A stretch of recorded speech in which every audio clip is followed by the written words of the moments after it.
प्रथम कथाটো হল কোনো কাৰণতে অনুসূচিত যুৱস্ত পৰিষদ অসমে কেউট সম্প্ৰদায় নহয় অসমৰ কোনো আৰু অন্য জাতি জনগোষ্ঠীক অনুসূচিত জাতিভুক্তকৰণটো কেতিয়াও গ্ৰহণ নকৰো কিয় গ্ৰহণ নকৰো যোৱা ৭৮ বছৰ ৭.৫০% সংৰক্ষণ ব্যৱস্থাৰ মাজেৰে আমি অনুসূচিত জাতি লোকসকলে এক সংগ্ৰামত অৱতীৰ্ণ হৈ থাকিবলগীয়া হৈছে আমাৰ কি উন্নয়ন হৈছে কি কল্যাণ হৈছে এই চৰকাৰে আমাৰ কি কল্যাণ কৰিছে আজিও আমি পিছপৰা জাতি বুলি সকলোৱে আমাৰ ইতিকিং ঠাট্টা কৰে নমস্কাৰ কৰে আৰু এতিয়া ভোটৰ পৰা দানৱ পৰা দি কেউট সম্প্ৰদায়ক এতিয়া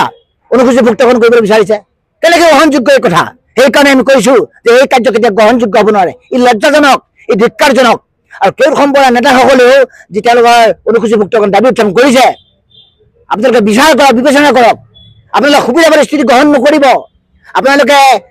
নিলজ্জৰ দৰে আচৰণ নকৰিব আমাৰ ক'বলৈ এটা কথাই মাথো যে আমি এতিয়া প্ৰতিবাদ আৰম্ভ কৰিছোঁ আন্দোলন আৰম্ভ কৰিছোঁ এই আন্দোলন সম্প্ৰসাৰিত কৰিব আপোনালোকে বাধ্য নকৰিব চৰকাৰক সকীয়াই দিছোঁ যে জুইৰ লগত খেলা নকৰিব আপোনালোকে জুইৰ লগত খেলা কৰিব আৰম্ভ কৰিছে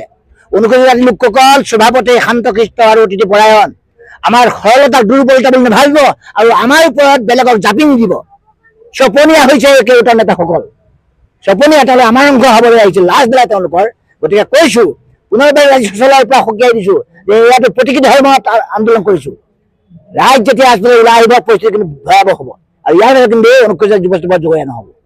যিহেতু দেখা গৈছে যে ৬ জনগোষ্ঠী ইতিমধ্যে আন্দোলন কৰিছে কিন্তু তেওঁলোকে এছ টি পোৱা নাই এতিয়া কেউটসকলক যিহেতু তেওঁলোকে অনুসূচিত জাতি অন্তৰ্ভুক্ত হ'ব বিচাৰিছে এই ক্ষেত্ৰত চৰকাৰে সহায় কৰিছে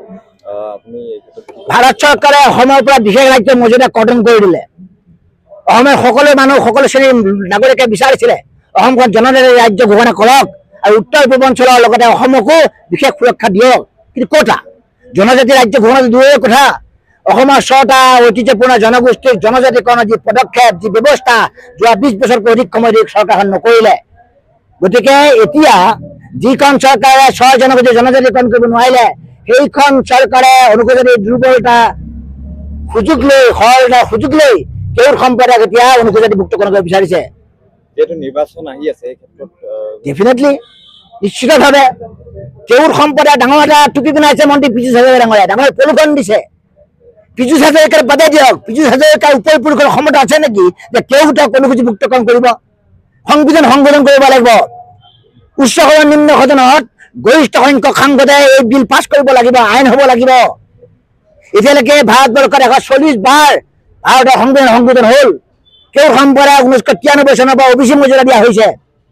বিভিন্ন সা সুবিধা তেওঁলোকেও দিছে কিন্তু হঠাতে না বুট না চুট ভাৱে কেউট সম্প্ৰদায়ৰ সংগঠন কেইটামানৰ লিডাৰ কিছুমানৰ পৰিচয়ত পৰি মন্ত্ৰী পীযুষ হাজৰিকাৰ ৰাজনৈতিক চক্ৰত পৰি কেউট সম্প্ৰদায়ৰ লোকসকলকো এতিয়া ৰাজপথে উলিয়াই আনিব বিচৰা হৈছে কিমান ভয়াৱহ আৰু কিমান নিকৃষ্ট ষড়যন্ত্ৰ কৰিছে এই কাৰ্য গ্ৰহণযোগ্য নহয় ধিক্কাৰটো জনাইছোৱেই লগতে সকলোকে সাৱধান কৰি দিছোঁ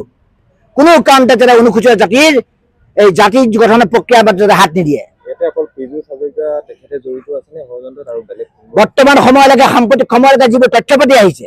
সামাজিক ন্যায় আৰু সবলীকৰণ বিভাগে যি কাগজ পাতি প্ৰস্তুত কৰিছে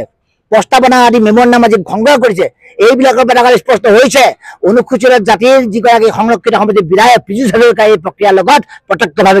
জড়িত হৈ আছে ইয়াৰ লগতে অনুসূচিত জাতিৰ নিজকে স্বয়ংভূ নেতা বুলি ভবা কেইজন নেতাও জড়িত হৈ আছে নিজৰ মুনাফা আদায়ৰ কাৰণে পীযুষ হাজৰিকা তৈল মুদ্ৰণ মাৰি টকা পইচা সংগ্ৰহ কৰি তেওঁলোকে নিজৰ পকেটৰ মুনাটো ডাঙৰ কৰিছে কিছুমান অনুসূচিত নেতাই আৰু তেওঁলোকে এতিয়া অনুসূচিত জাতিক বন্ধকত দিছে বিক্ৰী কৰিছে তেওঁলোকৰ নাম আৰু তেওঁলোকৰ সম্পূৰ্ণ কাহিনীবিলাক শীঘ্ৰে সংবাদ মাধ্যমত প্ৰকাশ কৰা হ'ব